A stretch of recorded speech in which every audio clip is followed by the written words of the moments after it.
শহীদ president Ziaur Rahman ছিলেন এক অবিচল দেশপ্রেমিক, যিনি জাতির সংকটকালে দায়িত্ব গ্রহণ করে বাংলাদেশকে এগিয়ে নিয়ে গিয়েছিলেন একটি স্বাধীন ও স্বনির্ভর রাষ্ট্রের পথে। বাংলাদেশের স্বাধীনতা সংগ্রামে তার অবদান অনস্বীকার্য। ১৯৭১ সালের ২৬ মার্চ চট্টগ্রামের কালুরঘাট বেতার কেন্দ্র থেকে আমি মেজর জিয়াউর রহমান স্বাধীনতার ঘোষণা দিচ্ছি, এই ঘোষণাটি জাতিকে জাগিয়ে তোলে। রাষ্ট্রপতি হিসাবে তিনি বহুদলীয় গণতন্ত্র পুনঃপ্রতিষ্ঠা করেন, যা স্বাধীন মত প্রকাশ এবং রাজনৈতিক বহুত্ববাদকে উৎসাহিত করেছিল। তিনি আত্মনির্ভরশীলতা ও জাতীয়তাবাদকে ভিত্তি করে বাংলাদেশের অর্থনীতি ও রাজনীতিকে নতুন পথে পরিচালিত করেছিলেন।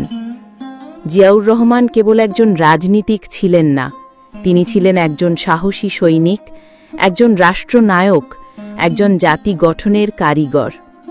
তার প্রতিষ্ঠিত বাংলাদেশ জাতীয়তাবাদী দল ডিএনপি আজও দেশের অন্যতম প্রধান রাজনৈতিক শক্তি হিসাবে বিদ্যমান, যা তার রাজনৈতিক প্রজ্ঞার প্রমাণ বহন করে। তিনি জীবন দিয়েছেন দেশের জন্য, নিজের স্বার্থের জন্য নয়। তাই তিনি শহীদ, জাতির অন্তরে চিরজাগরুক।